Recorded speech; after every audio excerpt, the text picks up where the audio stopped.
welcome to a film analysis on the 2019 version of Little Women directed by Greta Gerwig. Today we will be analyzing two scenes, the I Want to Be Loved scene and the scene where Jo rejects Laurie. The Little Women as a film has lots of themes of growing up in the human experience, focusing on mainly Jo, but also her sisters and the various challenges they go through and the bond they share. Although to some it might seem like a boring premise, the book has really stood the test of time and the real issues and struggles they go through resonate as much today as they did back in 1868 when the movie was based on was written. Gerwig's version was released on December 25th, 2019, which connects to the movie because a large portion of the nostalgic part of it, when the girls are younger, takes place on Christmas Day. Gerwig as a director wanted to focus on the coming of age to adulthood aspect of the movie, which she found many missed while reading the book as a child, especially her. She sets the movie first in Jo's future and going back and creates a contrast between adulthood and childhood. She hopes that when the viewers watch the movie, they will become immersed in the nostalgic but new themes and inspiration that the movie will hopefully bring. She credits this book and Louisa May Alcott for her writing career and also acknowledges all the careers that Jo March herself as a character has inspired, especially in young women. As for the casting of this movie, in an interview on YouTube with Hey You Guys, Gerwig talks on the amazing star-studded cast she was able to assemble for Little Women, including the likes of Meryl Streep, Laura Dern, Florence Pugh, Saoirse Ronan, and Timothée Chalamet. This movie was very critically acclaimed and ended up winning many awards. It won the following Oscars for Best Costume and was nominated for Best Actress for Saoirse Ronan and Best Supporting Actress for Florence Pugh and Best Adapted Screenplay and Best Original Score. The costumes are obviously noteworthy due to their Oscar win, and costume designer was done by Jacqueline Duran when she talked to Vogue about how she characterized the girls through their costumes. She said, "Jo is the writer, the tomboy, the most nonconformist, so her costume does not include a corset, which lends a freedom to how she can move, whereas the other girls were all wearing a corset in the costuming of the movie." We also see elements of Jo's costuming shared between characters, especially Laurie, to indicate their closeness, as sometimes you'll see Jo wearing his clothes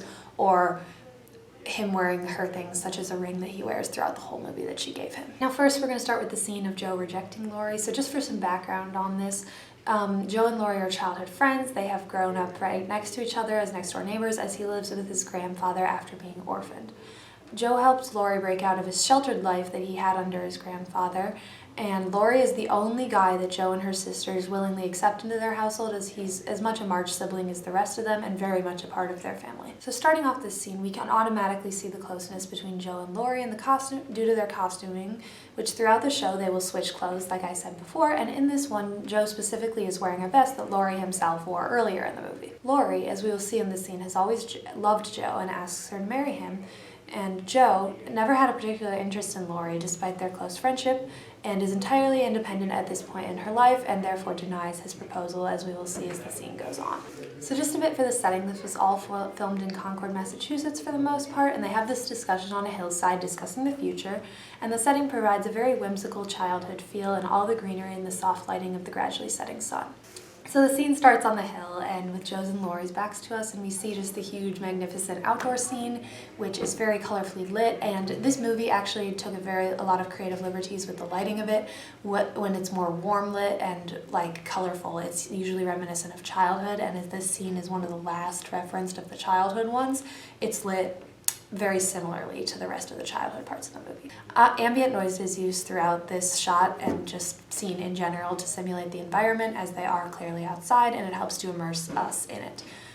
Jo talks of the future, her sister's future and Laurie's, and how she's the only one who just seems to not have anywhere to go, as the camera moves forward, filming them from the side as they continue to walk down the hill. We can already see the closeness of Laurie and Jo in their blocking, how she swats at him at the beginning and seen when talking about his college future. They keep walking and she talks about how restless she will be home alone while everyone leaves, and the camera gets closer, now framing them as they continue to walk down the hill. Laurie insists that she doesn't have to stay, clearly hinting at something bigger.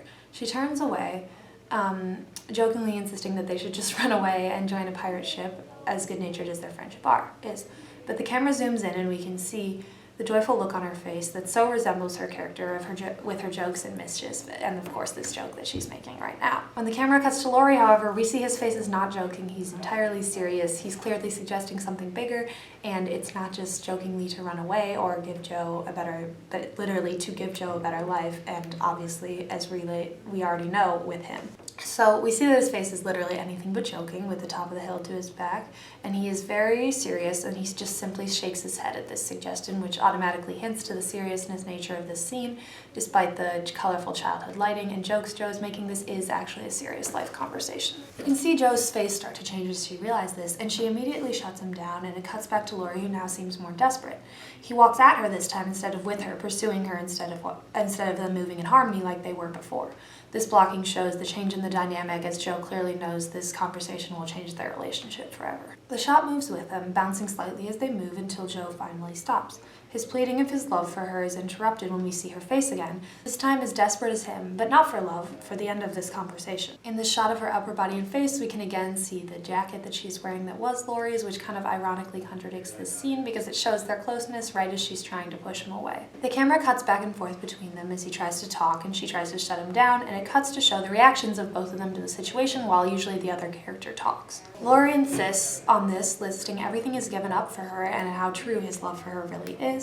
And the camera shows a slightly high angle, showing us that Joe is almost looking down at him from her slightly higher position on the hill. While Laurie confesses his love for her, he passionately moves around, but the camera stays still, sometimes only showing parts of his face as he weaves in and out of the shot. We see her face, now conflicted and torn, while Laurie is also in the shot, creating an over-the-shoulder where Joe is in sight but the back of Laurie is blurry. They recycle the slightly high shot of Laurie's face as he continues to beg. This time, Joe enters it, interrupting his self-degradation that he has turned to after trying to make her see reason of his love. Now we see both of them together in a shot, the first time where they've actually been touching and close since pretty much the beginning of the scene. Joe insists he is too good for her, holding on to him and trying to make him see her point of view. It shows Laurie's reaction again from a slightly higher angle, and they are in the shot together as she reveals that she doesn't know why she can't love him. We then get a close-up of Laurie's face and reaction as he processes the news, and the back of Joe's head is in this shot, and we hear her insisting, but never actually see her face, just Laurie's reaction again. Laurie is even more desperate, and the shot moves away again, showing both of them facing each other as he insists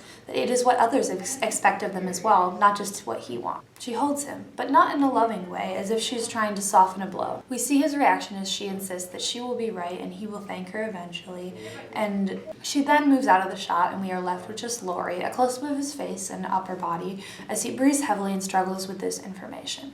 He is in denial, and the shot continues as he insists that he would rather die. He begins to walk away from her, but this time the shot cuts back to Joe, who looks frustrated, but pitying at his anguish. He keeps walking away from her and she chases after him, trying to get him to stop. And even though she doesn't love him, she still cares about him, and this pursuit of him shows it. The camera keeps following them at a distance as they walk, and Joe insists that they will find someone right for themselves, and it cuts closer as she insists that they just aren't right for each other. We see the emotion on Joe's face as she lists all the reasons why she could never truly be with Laurie and they could never be happy. While she lists these reasons, though, we also see Laurie, who stubbornly insists that he loves her over and over again despite her protests. The shot stays on them with Laurie's back to the camera, and Joe talks, and then it switches with Joe's back to the camera when we see Laurie's reaction. He then seems utterly defeated and asks if there is anything more, and then tries to walk away, but Joe insists that she has one more thing to say. We'll marry. The camera keeps switching back and forth, showing one person's back and the other person's reaction as they speak or listen. Laurie insists that she will marry someone, and we see from behind Joe's back his grief, and that he insists that he will watch her love someone from the side. The music swells and the shot continues, and Laurie turns his back as he walks away. We then focus on Joe as she stands, reacting to his statement. The shot then retreats a bit, showing us more of the environment we started with, and now she stands alone on the hill. She turns, at a loss, and sits down to cry, and we see the landscape while she sits there mourning the loss of her friendship. So next is the I want to be loved scene. This scene takes place after Joe's sister Beth's death, and there are noticeable differences between this scene and the previous one, namely the lighting, which I talked about before. Director Gerwig, when talking about how she portrayed the differences between adulthood and childhood, said that childhood was filmed with a very rosy filter, full of colors, as we see in the scene with Laurie and Joe on the hill, and this scene is very clearly adulthood with its muted colors and dark setting. It starts with Marmee and Joe, Marmee sitting down and telling Joe that she is lonely here. Keep in mind that this scene is after Beth's death, and Joe is still grieving and now has a huge hole to fill in her life. She has moved back from New York as she came back to support Beth, and is now just staying at the house without her sister and just with her mother. Marmee is also what they call Joe's mom, so I'll be calling her that, but if you haven't watched this movie, that's what we call her. Marmee asks her about going back to New York and about her friends and the people that she knew there. This is a reference to one of the characters we met before, a man that Joe met in New York who is her friend and also a kind of he reviewed her work for her, but she left right while they were in the middle of a fight, so she remarks that she's not really on good terms with anyone anymore, and her temper spoiled it, so she doesn't have anyone for her in New York anymore. The camera moves with Jo as she stands up, moving out to show us more of the attic that they are in. Jo walks, turning her back to the camera, and saying that she ruined those relationships with her temper as she always does. She keeps moving behind Marmee, moving about the room, almost pacing to show us her restlessness as the shot continues. The lighting continues to be very dark as the camera creeps forward, and the dynamic of the shot has now changed. Marmee sitting in the middle of the frame in the foreground, and Jo leaning against the wall to the right of her. Jo rests for a moment, delivering the line, "If I was just a girl in the book, this would all be so easy," almost ironic line, but it also grounds her character a bit more in reality, as even though she is just a character in a book, she's having a difficult time with the things in her life as well. After this line, she keeps moving in the background of the scene, and now walks to the other side of the room to sit down behind Marmee. The shot cuts, going to a close-up of Marmee's face as she turns around to tell Jo that Laurie is coming home, watching for her reaction. Jo and Laurie have not seen each other since the scene that I analyzed, where she obviously rejected him, so this will definitely be a bit of an awkward reunion. The camera cuts closer to Jo, and we see her reaction as she exclaims her surprise, but we also see a bit of hope in her face. She isn't angry, more eager to have him back, despite the note that they ended their relationship on when he left. She looks hopeful, and the camera cuts back to Marmee, who gives more details about them coming back. Marmee then says that Laurie will accompany Jo's sister and Jo's grandma home, and turns around to look at Jo's reaction as the camera moves back, with Marmee in the foreground and Jo in the background still sitting. Jo stands up again, still restless, admitting that it is good of Laurie to accompany Amy home. We can see her thinking over the matter as the shot continues, and she walks to the side, wringing her hands together. We can tell her attitude about Laurie has clearly changed, and something is definitely wrong. The camera cuts back to Marmee's face as she obviously picks up on this and then asks what is the matter. Jo starts talking, and the camera takes a second to cut back to her, lingering on Marmee for a second even as her dialogue starts. She is restless and still moving around, claiming that she doesn't understand why she just isn't content anymore. Her constant movement also shows her agitation and how frustrated this really makes her. Jo is a very family-oriented person, as we saw in the last scene when she claimed she didn't need to marry, she was just happy with her family and her life. But after the death of Beth and the kind of fragmenting of her family as people grow up, she is very clearly reeling and claims that she doesn't understand any of it anymore. The camera then cuts back to Marmee's grim reaction, who doesn't say anything, instead still listening to Jo, who we cut back to as she continues talking, still playing with her hands nervously and walking closer to the camera as the shot focuses on her upper body. Then a huge moment happens of Jo second-guessing her morals and ideals, where she wonders if she was maybe too quick in turning Laurie down. This is a huge contradiction for her, because she has never been interested in marriage, least of all marriage with Laurie, who she's never actually had romantic feelings for. Marmee stares back at her, clearly as taken aback as the audience, and asks if she actually loves him. Shot cuts back and Jo breathes deeply, not able to say she actually loves him, and this time we are closer to her face to see her reaction to this. She fidgets a bit, nodding but not actually answering Marmee's question, instead dodging the question by saying if he asked her again that she would actually say yes. She keeps going, asking Marmee if she thinks Laurie will ask her again. We then cut back to Marmee, who looks even a bit amused now, clearly understanding that Jo isn't in love, she's just desperate. Then she asks again if she loves him, and Jo is clearly uncomfortable, and we know she doesn't, as she fidgets, looking at the floor instead of answering the question. She then admits that she cares more to be loved, saying that she wants to be loved. We see Marmee's reaction again as she gently reminds Jo that wanting to be loved and loving is not the same thing. We cut back to Jo's face as the camera looks up at her a bit as she ponders this.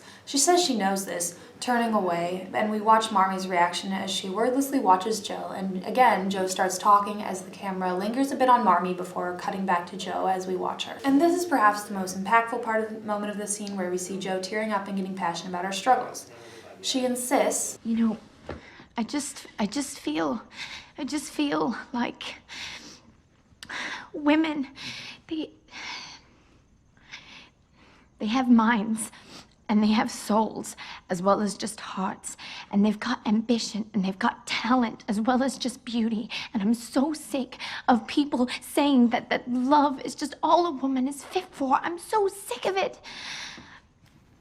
But I'm so lonely."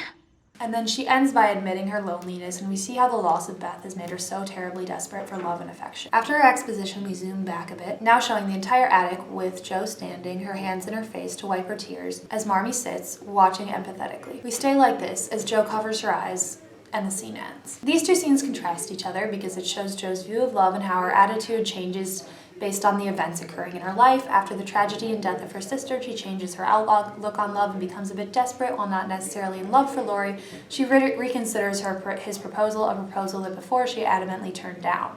It shows a contrast and evolution in her character and how she cares more to be loved at this point in her life, and see how her attitude develops as life throws lots of tragedies at her, such as losing her sister, and it causes her to question her attitude in being loved and liked.